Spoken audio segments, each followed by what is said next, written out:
Welcome, fellow seekers of the strange, to the very first episode of Sasquatch Sunday, our brand new series right here on Broadcasting Seeds, where every Sunday we dive deep into the world of Sasquatch. That's right. From here on out, Sundays are reserved for all things Bigfoot.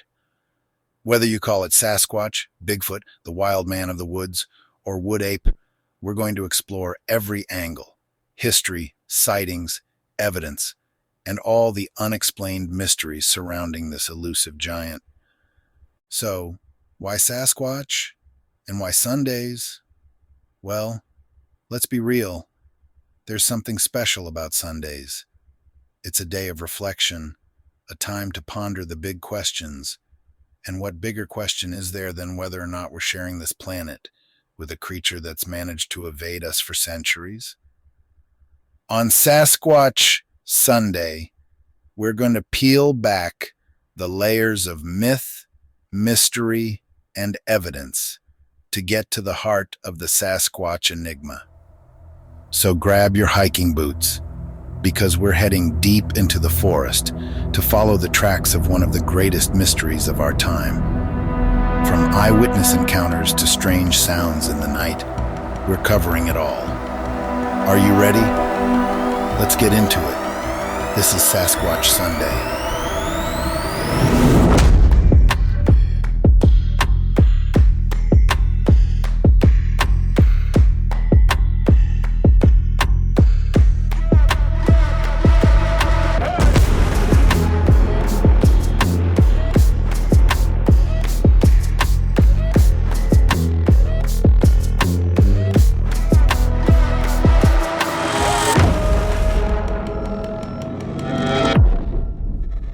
Okay, let's start with the most compelling and, honestly, the hardest to dismiss piece of evidence: eyewitness accounts.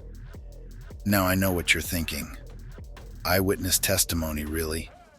Isn't that like the least reliable form of evidence out there? And sure, in a court of law, we don't always take eyewitnesses at face value. But here's the thing about Sasquatch sightings. We're not just talking about a few folks out in the woods after a few too many beers.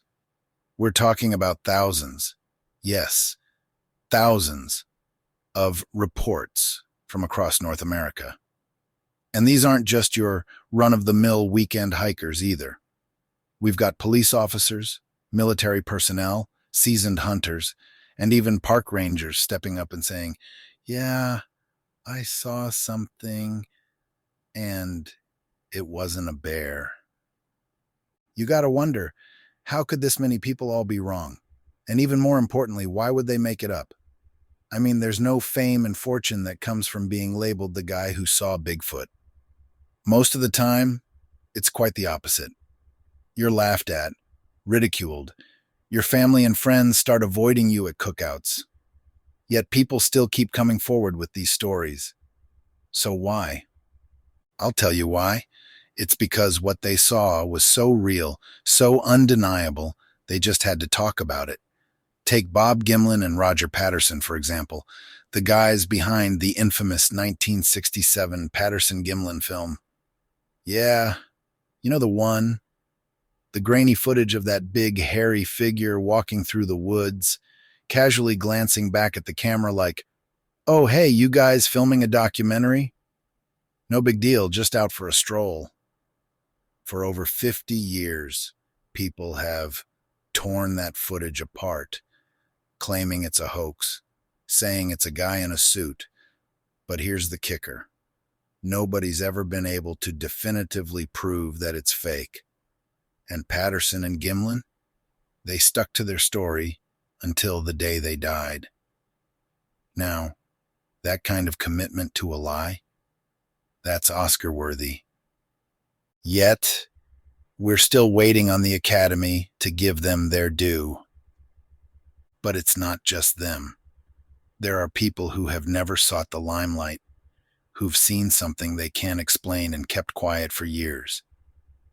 Think of the hunter deep in the Appalachian wilderness who watches a massive bipedal figure moving between trees, something that's clearly not a man, but too tall, too fast, too, well, too Sasquatch to be anything else. Or the family camping in the Pacific Northwest who hears wood knocks, loud, rhythmic thumping noises echoing through the forest. It's eerie, it's weird, it's unexplainable, but it's consistent. And that's what makes these stories stand out. See, in law enforcement, consistency in testimony is key. If you've got dozens of people from different walks of life, in different places, all describing something similar, well, that adds weight. And when these accounts start piling up like they have over the years, you've got to start wondering if maybe, just maybe, there's something to it. One of the most famous encounters outside of Patterson-Gimlin is the 1976 The Battle Mountain Incident. Picture this: wildfires raging in Nevada, and a group of firefighters out in the mountains doing their thing. Suddenly, they stumble across what can only be described as an injured Sasquatch, burnt, limping, but very much alive. It's whisked away for medical attention by, well, let's just call them the authorities, and the whole thing gets swept under the rug. Witnesses were told to keep quiet, to forget what they saw. But come on, who forgets seeing an 8-foot-tall, fur-covered giant? I mean, I have trouble forgetting where I left my keys, but that? No way. So, where does that leave us? With thousands of reports, dozens of credible witnesses, and enough consistency to make you go, maybe this is worth looking into. If it's all just tall tales and imagination, it's one heck of a collective hallucination that spans centuries and cultures. But there's more, so much more. Buckle up, because next we're going to dive into the physical evidence, the footprints, the hair samples, and all the other weird stuff that makes the legend of Sasquatch so hard to dismiss.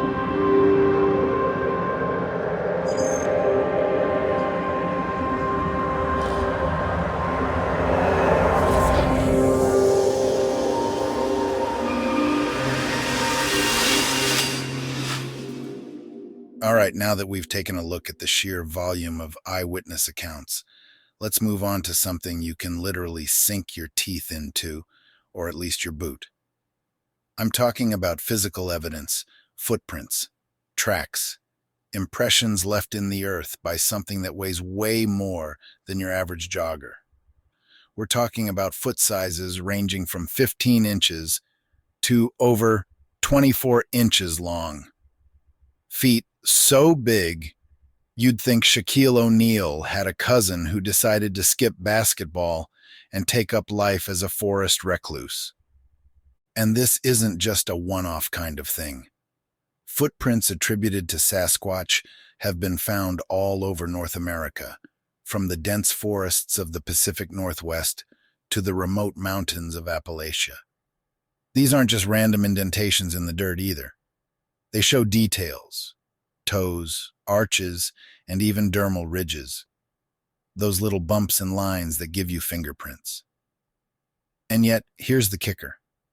The majority of these prints are huge, and they're not just spaced, like a person walking with some big shoes on.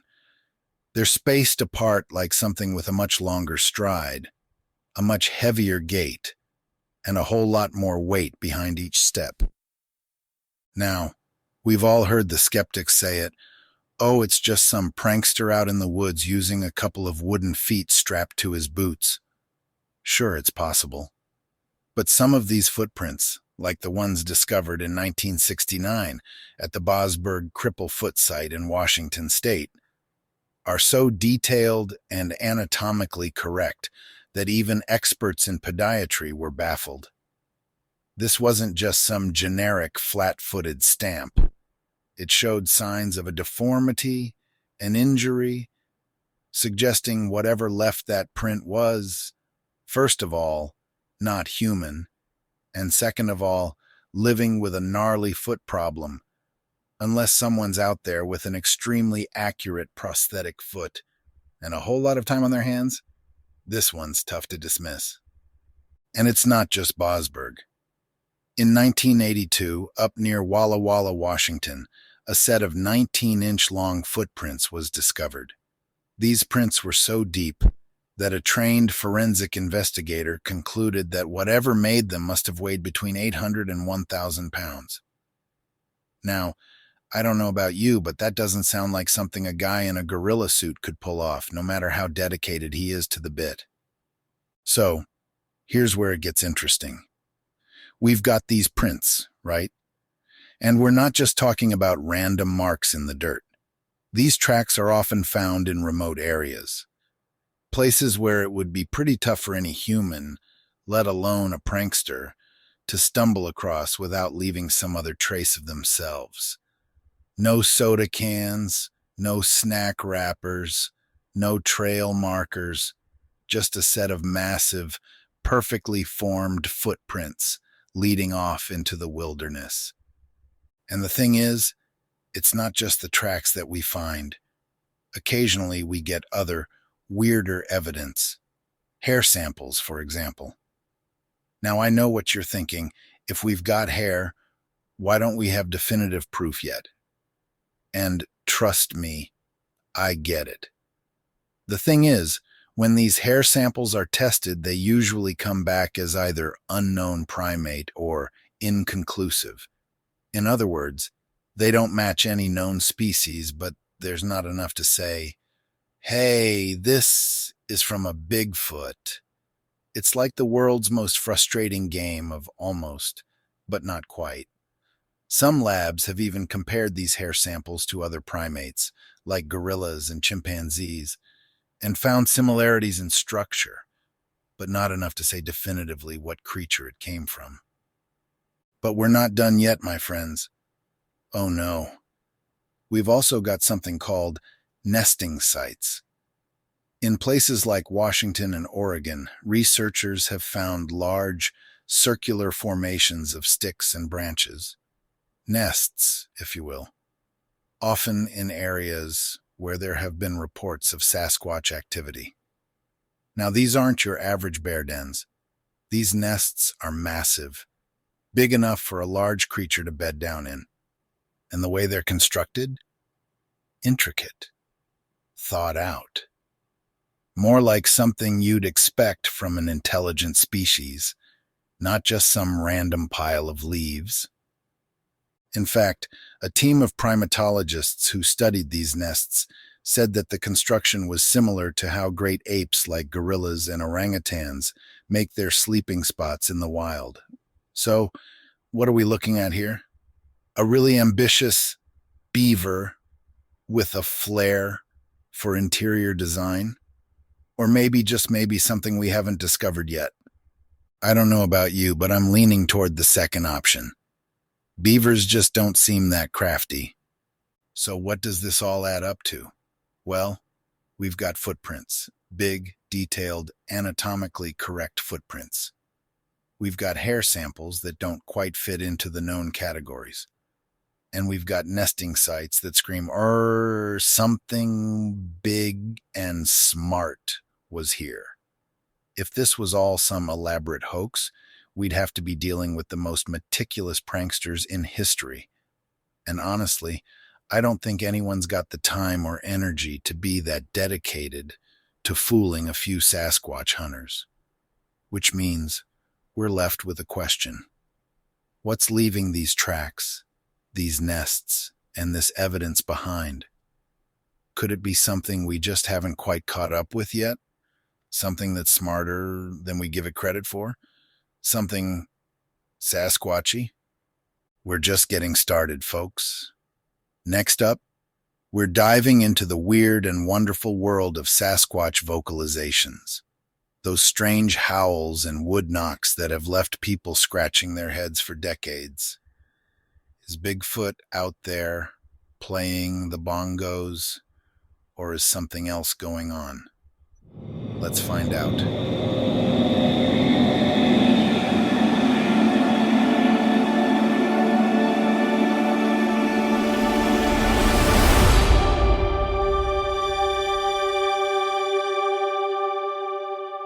right, truth seekers. Now that we've waded through the mud tracks and hair samples, it's time to talk about something even stranger: the sounds of Sasquatch. That's right. We're moving from physical evidence to something more elusive, more ethereal. Those eerie howls, yells, and infamous wood knocks that echo through the forests. Because here's the deal: it's not just sightings and footprints that have people convinced something strange is out there. It's the sounds, too. Let's start with the vocalizations. Ever been camping in the middle of nowhere, miles from civilization, and heard a sound that made the hair on the back of your neck stand up? A deep, guttural howl or a strange, echoing scream that you just know didn't come from any animal you're familiar with? If you have, you're not alone. There have been countless reports from campers, hikers, and researchers of unexplained howls, whoops, and even something called a samurai chatter. Yeah, you heard me right, samurai chatter. We'll get to that in a second. First, let's talk about the howls. One of the most famous recordings of a supposed Sasquatch howl is the Ohio howl, captured in 1994 by a man named Matt Moneymaker.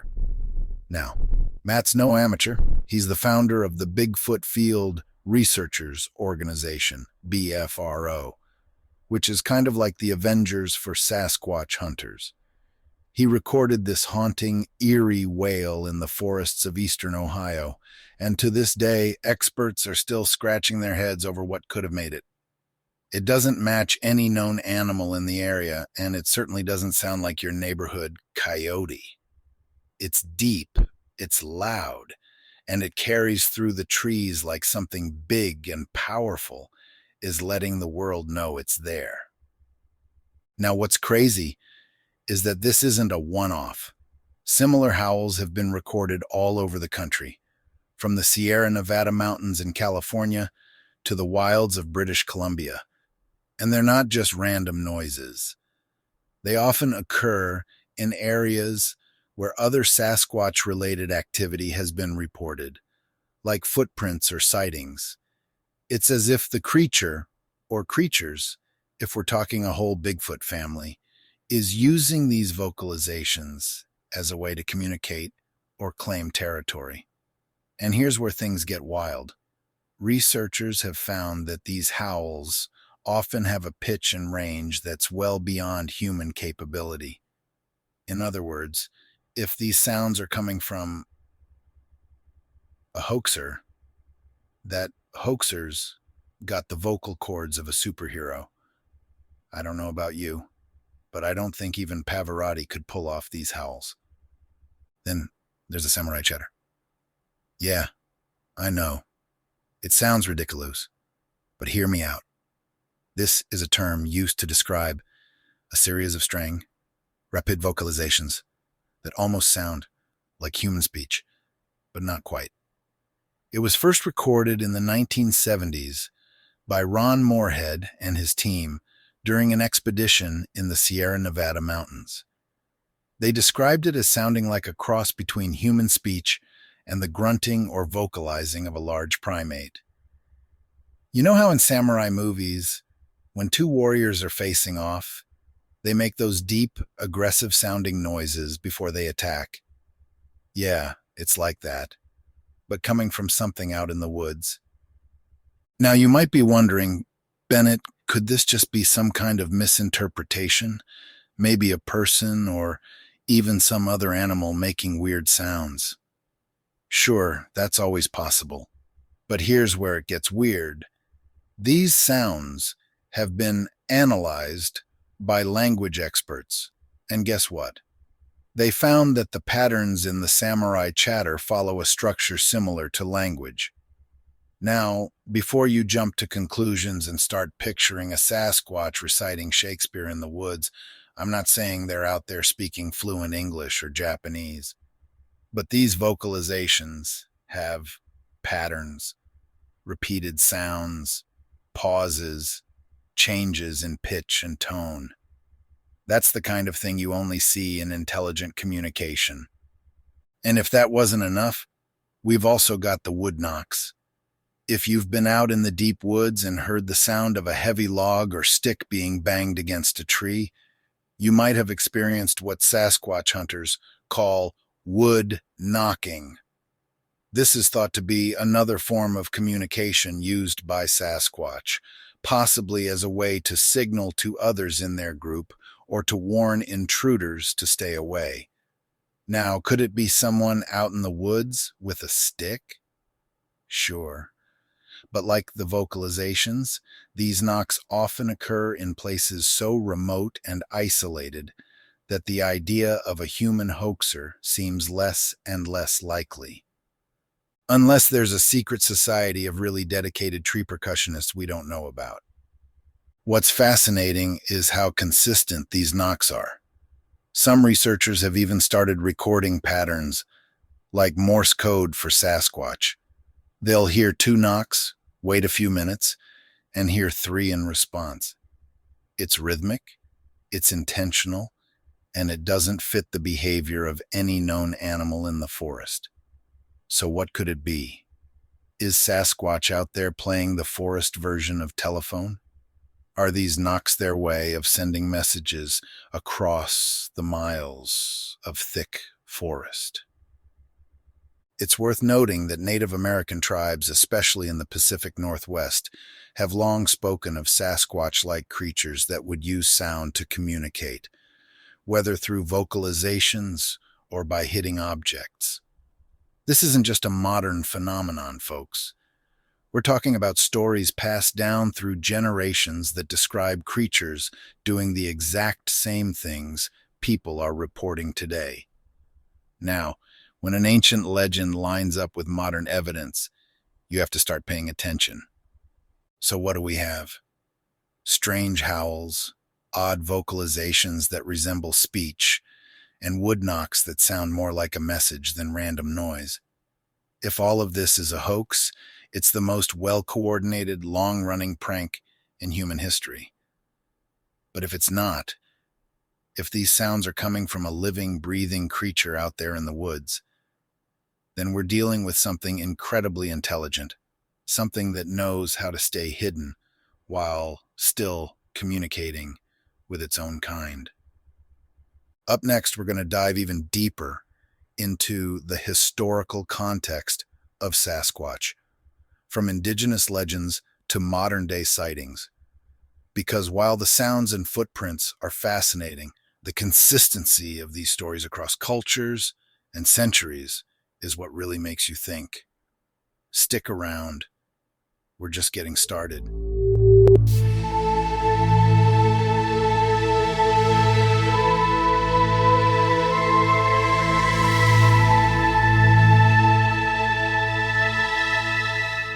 Now that we've covered some of the physical and audio evidence that points to the possibility of Sasquatch, let's take a step back in time.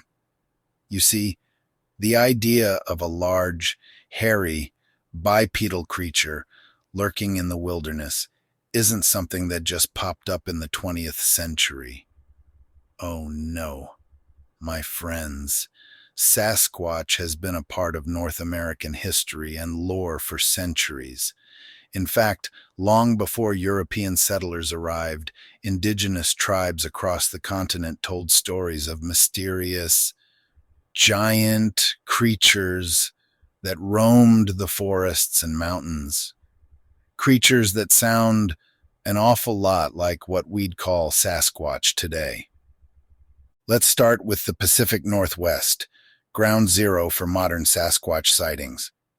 The indigenous peoples of this region, such as the Coast Salish and the Lummi, have long spoken of a being they call Sasquatch, or Tsemekwes, which means wild man or hairy man. According to their oral traditions, these creatures were large, covered in hair, and lived deep in the forests, away from human settlements. Sound familiar?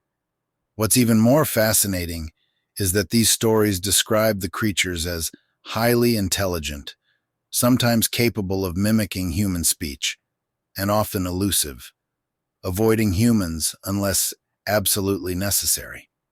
They were seen as part of the natural world, something to be respected, but also feared, much like powerful animals like bears or wolves. And here's the kicker. These aren't isolated stories from one or two tribes. Almost every indigenous group in North America has its own version of the wild man legend. In the southwestern United States, the Hopi tell stories of the Tsoboko, a hairy giant who lived in the mountains. In the Great Lakes region, the Ojibwe spoke of the Rugaru, a large man-like creature that could shapeshift and walk between the physical and spiritual realms. Even in the northeastern U.S., where I'm based, the Iroquois have stories of stone giants or Genosqua, huge hairy creatures that lived in the forests and mountains. The consistency across these cultures is mind-boggling. Could it be that all of these tribes, spanning thousands of miles and hundreds of years, just happened to come up with the same myth? I mean, that would be one heck of a coincidence, right?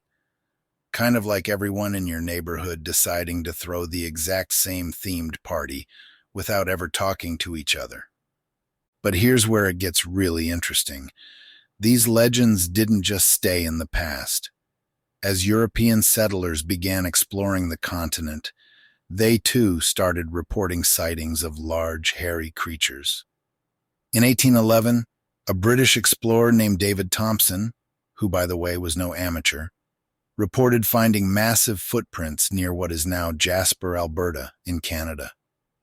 These prints were about 14 inches long, far too large to be human. Thompson was skeptical, as most of us would be. But the tracks were clear as day and left a lasting impression, pun intended. And it didn't stop there. Throughout the 1800s and early 1900s, pioneers, trappers, and loggers, folks who spent most of their time deep in the wilderness, began reporting their own encounters with what they described as a wild man or mountain devil. These reports often came from the same areas where indigenous tribes had long told stories of Sasquatch. One of the most famous examples comes from 1924 in the area known as Ape Canyon, Washington. A group of miners claimed that their cabin was attacked by a group of large, hairy creatures. According to the story, these creatures hurled rocks at the cabin and tried to break in, leading to a terrifying standoff. Now, whether or not you believe the miner's tale, the fact remains that these kinds of reports have been happening for a long time, long before Sasquatch became a cultural phenomenon. So, let's fast forward a bit to the mid-20th century. By now, the idea of Sasquatch was starting to gain more attention, thanks in large part to the 1958 discovery of massive footprints near Bluff Creek, California. These prints, which were 16 inches long, reignited public interest in the creature and led to the coining of the term Bigfoot. Interestingly, this is also the time when media started paying attention. Newspapers began publishing stories, and suddenly Bigfoot became a household name. But what's crucial to note is that the sightings didn't stop. They increased. It was as if the more people looked, the more they saw. And here's where it gets really intriguing. Over the last few decades, we've seen a surge in sightings and encounters, not just in the United States and Canada, but around the world. Yeah, that's right. Sasquatch isn't just a North American phenomenon. In Australia, they have the yowie, a creature remarkably similar to Sasquatch in appearance and behavior. In the Himalayas, we have the yeti, sometimes called the abominable snowman. South America has the mapinguari, and Russia has its own version, the almas. Now, I don't know about you, but if we're seeing reports of similar creatures across the globe, that tells me this might not just be some cultural fluke or local legend. So where does that leave us? Well, When you take a step back and look at the big picture, it's hard to ignore the fact that stories of Sasquatch, or at least creatures like it, have been around for centuries. They've been passed down through oral traditions, written about by explorers and pioneers, and continue to be reported to this day. It's almost as if Sasquatch has been lurking in the background of human history, occasionally stepping into the spotlight just long enough to remind us it's still out there. The question is, why? Why would such a creature, if it exists, be so elusive? Why do we only catch glimpses and fleeting sounds? Could it be that Sasquatch is more intelligent than we give it credit for? Capable of evading detection for centuries? Or maybe there's something even stranger going on, something that ties these creatures to the spiritual or supernatural realms, as some native legends suggest. We're not done yet, folks. In the next section, we're going to explore that very possibility and ask, is Sasquatch more than just a flesh and blood creature? Could it be something otherworldly? Stick around, because this is where things really get weird.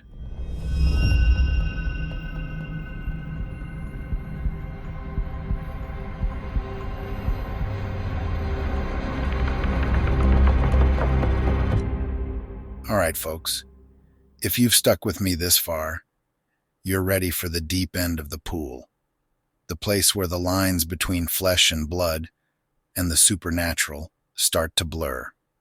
Because while we've spent a lot of time talking about the physical evidence for Sasquatch, footprints, vocalizations, sightings, and historical consistency, there's another side to this mystery, a weirder, darker side that suggests maybe, just maybe, Sasquatch isn't just some undiscovered primate hiding in the woods. Maybe it's something else entirely. Something otherworldly. Now, before you roll your eyes and think I've gone off the deep end, hear me out. Because while the idea of Sasquatch as some interdimensional being or supernatural creature sounds wild, there's a surprising amount of evidence, both anecdotal and theoretical, that supports the notion that Sasquatch might not be bound by the same physical laws as the rest of us. And trust me, I didn't just wake up one day and decide to get all sci-fi on you. This theory is rooted in strange encounters, patterns, and downright bizarre happenings that can't easily be explained by the giant ape hypothesis. Let's start with the most obvious question. If Sasquatch is just a large, undiscovered animal, why hasn't anyone ever found a body?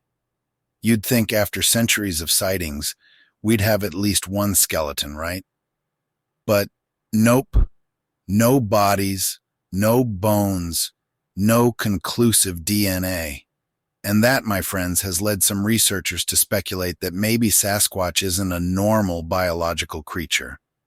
Maybe, like the beings described in many Native American legends, Sasquatch can move between dimensions or realms, which would explain why it's so good at disappearing without a trace.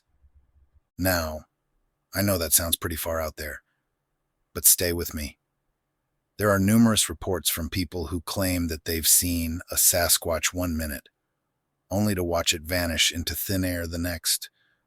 No, I'm not talking about running off into the bushes. I mean disappear. Like someone flipped a switch and poof, it's gone. In fact, some witnesses have reported seeing strange lights or orbs in the same areas where Sasquatch sightings have occurred, leading to the theory that Sasquatch might be tied to UFO activity or some kind of interdimensional phenomenon. Yeah, we're going there. Let's take the Skinwalker Ranch in Utah as an example. This place is famous for all kinds of high strangeness: UFOs, poltergeist activity, cattle mutilations, you name it. But what doesn't get as much attention is the fact that several researchers have reported Sasquatch sightings in the area, often accompanied by these weird glowing orbs. One theory is that these orbs act as some kind of portal, allowing Sasquatch to move between dimensions or planes of existence. Far-fetched? Maybe. But when you look at the sheer number of reports involving both Sasquatch and UFOs, it's hard to ignore the possibility that there's some kind of connection. Now, I know what you're thinking. Bennett, are you telling me Sasquatch is a space alien? No, not exactly. But I am saying there's a lot we don't understand about the nature of reality. And maybe we're trying to fit Sasquatch into a box that's too small. After all, we already know that the universe is full of mysteries. Quantum physics tells us that particles can be in two places at once. Time isn't as linear as we thought, and black holes might lead to other universes. So, is it really that crazy to consider the possibility that Sasquatch might be something more than just an undiscovered animal? Even Native American legends hint at this possibility. Many tribes don't view Sasquatch as merely a creature of the physical world. Instead, they see it as a spiritual or even supernatural being, one that can move between the physical and spiritual realms. In some stories, Sasquatch is a guardian of the forest, tasked with protecting nature from human encroachment.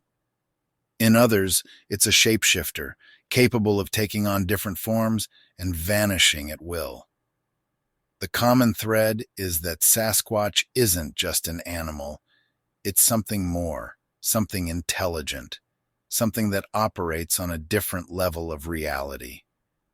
And here's another piece of the puzzle: the missing 411 phenomenon.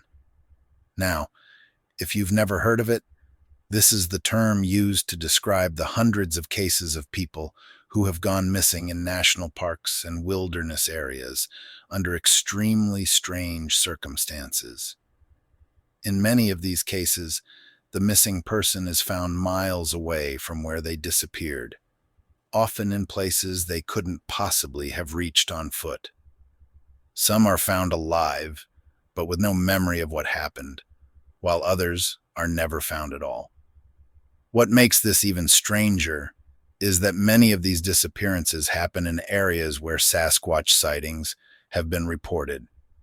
Now, I'm not saying Sasquatch is responsible for these disappearances, but it's one of those things that makes you go, could there be a connection between these vanishings and the idea that Sasquatch might have some kind of supernatural or interdimensional ability? It's hard to say, but it's definitely something worth considering. After all, if we're dealing with a creature that can move between worlds, it would explain a lot.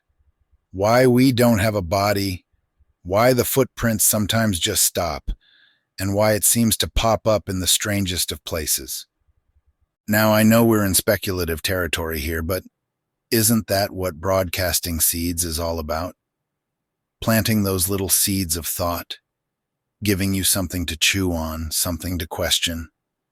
Because here's the thing: whether you believe Sasquatch is a flesh and blood animal, a supernatural entity, or something in between, the fact remains that there's something out there, something that's left footprints, been caught on camera, and been heard in the dead of night by terrified campers. And maybe, just maybe, it's something we're not quite ready to understand. So, where does that leave us? Well, I think the takeaway here is that the world is a lot stranger than we give it credit for. Whether Sasquatch is an undiscovered species, a supernatural guardian of the forest, or some kind of interdimensional traveler, one thing is for sure: the mystery is far from solved. And until we get that definitive proof, whether it's a body, a live capture, or some kind of otherworldly revelation, we'll keep exploring, keep questioning, and keep broadcasting these seeds of curiosity into the world. Stick around for the outro, where I'll wrap this up and tell you how you can get involved in the conversation.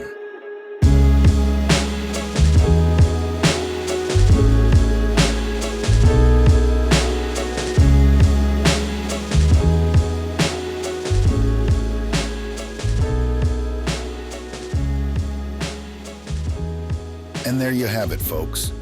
We've covered the evidence, both physical and auditory, dipped our toes into the historical and cultural significance of Sasquatch, and even ventured into the realm of the supernatural and the downright weird. Whether you believe Sasquatch is out there lurking in the woods, or you think it's just a product of imagination and folklore, one thing is for sure. The mystery of Sasquatch is far from over. This is one of those topics that keeps people up at night, whether they're cryptid hunters, conspiracy theorists, or just the average person with a deep love for the unknown. And that's what makes Sasquatch such a captivating part of our collective consciousness. It's a mystery that refuses to be solved, no matter how many people try to dismiss it. But hey, that's what keeps us coming back for more, right? So what do you think? Is Sasquatch a living, breathing creature that's just really good at hiding? Or is there something more going on here? Something we can't quite put our finger on? Whatever your thoughts, I want to hear them. I want you to join the conversation, to keep questioning, and to keep exploring the edges of the known and the unknown. If you enjoyed today's episode, and I'm willing to bet you did, be sure to like, share, and subscribe to Broadcasting Seeds wherever you listen to your podcasts. Sharing the show helps us spread the word and plant more seeds of curiosity in the minds of people just like you. And if you're feeling extra generous, drop a review and let us know what you think. It really does help keep the conversation going and, well, let's face it, it helps keep Sasquatch researchers like me out in the field. You can also follow us on social media for updates, behind-the-scenes content, and, who knows, maybe even a few surprise Bigfoot sightings of our own. Until next time, keep your eyes on the woods, your ears tuned to the strange, and your mind open to the possibilities. Because out there, somewhere, Sasquatch is waiting, and maybe, just maybe, we'll catch up with it one day. This is Bennett Tanton, signing off. Stay curious, my friends. I got bad thoughts that make my mind scared. Hold me hostage and they don't fight fair. Who gon' pray for me and wipe all my tears? Who gon' save me if you not right here? Move this darkness and make my sight clear. Take me your way cause I don't like here. Ghosts of my past, they fill in the night air. Wake me up, I'm trapped in my nightmares.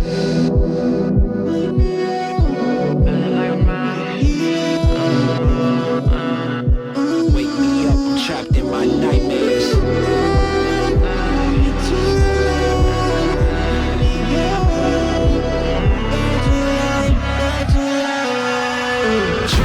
Drowning, I'm off the deep end. Apparitions of all my demons. All my thoughts are committing treason. All alone, who gon' hear me screaming? Manifestations of my fears. Regrets that stretched out for light years. Can almost touch the light, homie, it's right there. Body free but trapped in my nightmares. Wake me up, don't let me drown. All the lights are fading.